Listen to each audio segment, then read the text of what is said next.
The Starlight echoes Chapter 7, The Symphony of the Attic.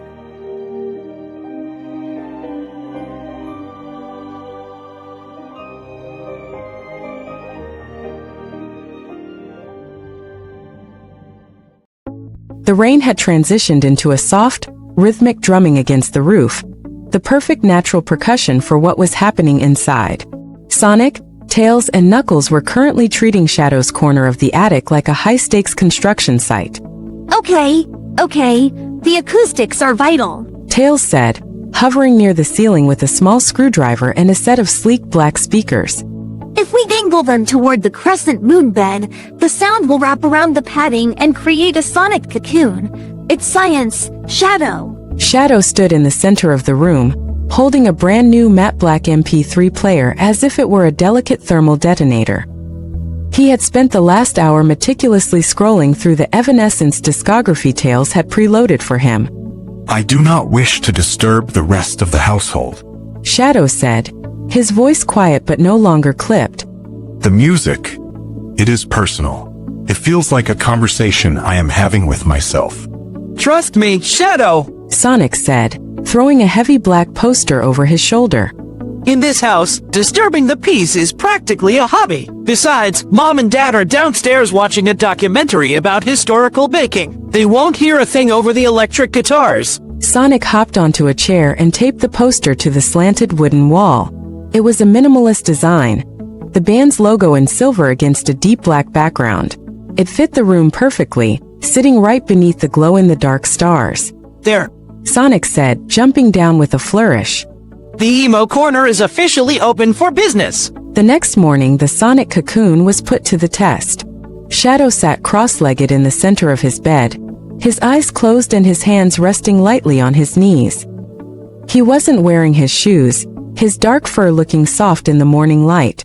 The speakers were playing My Immortal at a low, haunting volume. He was practicing a form of meditation he'd read about in one of the books Maddie had left for him, focusing on his breath and letting the music wash over his chaos energy like a cooling tide. However, he wasn't alone.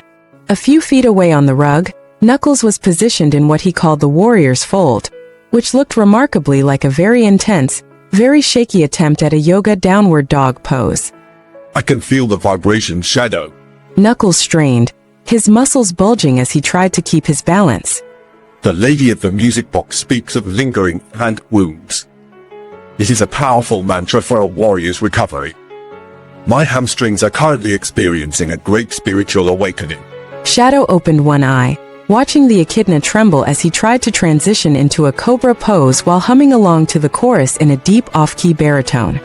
Knuckles, Shadow said, his voice calm and surprisingly patient. the goal of meditation is stillness.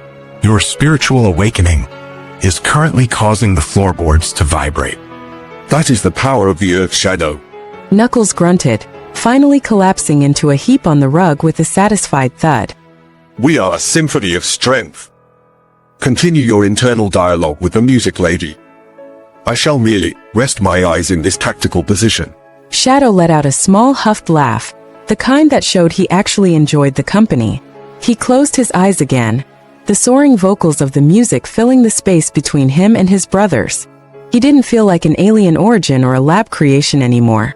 He felt like a teenager with a favorite band, a messy room, and a brother who thought yoga was a combat sport. The light still shines. Shadow whispered to himself, the lyrics of the song weaving into the peace of the morning. And for once, he didn't have to look for the light. He was standing right in the middle of it. Later that afternoon, the rain had slowed to a steady drizzle, and the attic had transformed into a high-tech research lab. Tails had brought up his portable holographic terminal, and Shadow was sitting on the edge of the beanbag chair, his eyes fixed on the flickering blue light of the screen. Okay, so since you're officially an Evanescence superfan, Tails explained, his twin tails whirring with excitement. you have to see what the internet does with music. It's called an AMV. It's like a tiny movie someone made using clips from other stories, but edited perfectly to the beat. Shadow leaned in, his arms resting on his knees. A collaborative visual audio experience? That sounds efficient. Tails typed a few commands, and the first video flared to life. It wasn't about them, No blue blurs or red quills to be seen. Instead, the screen was filled with the breathtaking hand-drawn animation of Atlantis, the Lost Empire, but it was cut to the driving gothic energy of Bring Me to Life. Shadow went absolutely still. He watched as the moments of Kita's transformation were timed perfectly to the crashing drums.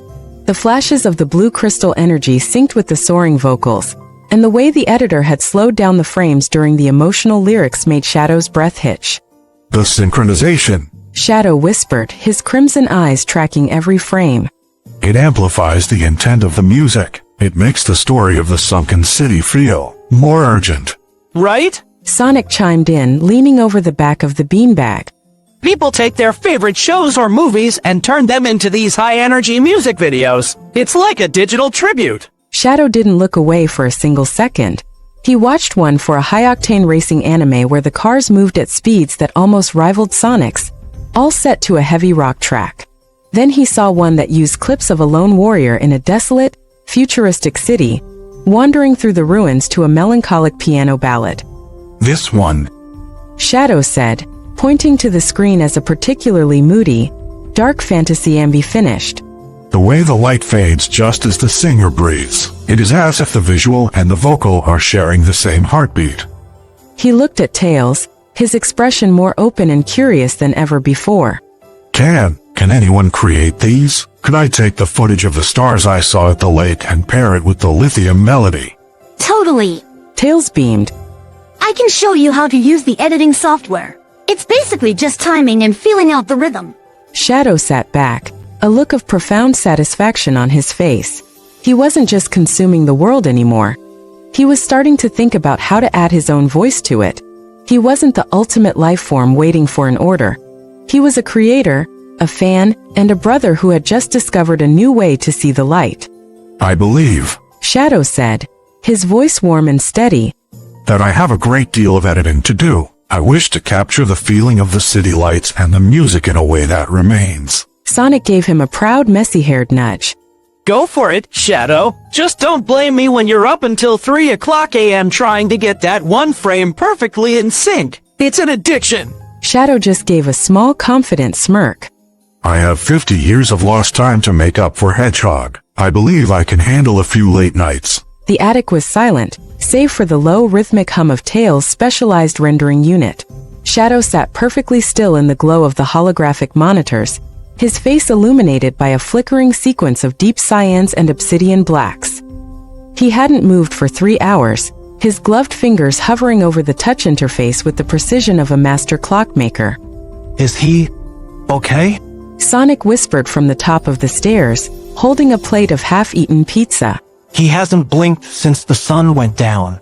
He's in the zone, Sonic. Tails whispered back, eyes wide with professional respect. I showed him how to use the keyframe interpolation, and he just took off. He's syncing the transitions to the actual waveform of the audio. It's glorious. Shadow finally let out a long, slow breath. He reached forward and tapped the glowing export icon. It is finished, Shadow announced.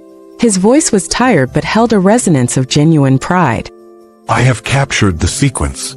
Sonic, Tails, and even Knuckles, who had been meditating, napping in the corner, crowded around the display. Shadow dimmed the attic lights, and the project began. It wasn't a complex action movie. It was a tribute to the world he was finally seeing.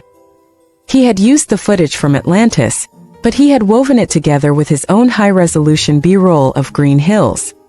The video opened with the silent, bioluminescent ruins of the sunken city, set to the haunting piano intro of Lithium. As the drums kicked in, the scene cut sharply to a shot of the glow-in-the-dark stars on Shadow's ceiling, then to the moon reflecting in the lake. The editing was flawless. Every time the singer's voice soared, the visuals shifted from the ancient past to the living present. A shot of Ozzy running through the grass, a blur of blue and red playing tag in the distance, and finally, a close-up of the crescent moon bed bathed in the soft morning light. The final shot was a silhouette of Shadow himself, standing on the roof of the house, looking out over the sleeping town. As the music faded, a single line of text appeared in the Atlantis font. The light still shines. The attic remained quiet for a long beat after the screen went black. Whoa, dude! Sonic said, his voice unusually soft. That was actually really beautiful. You made the movie look like it happened right here in Green Hills. The timing was formidable. Knuckles added, nodding solemnly. The way the bass drop coincided with the leaping of the golden hound, it stirred the spirit of the warrior.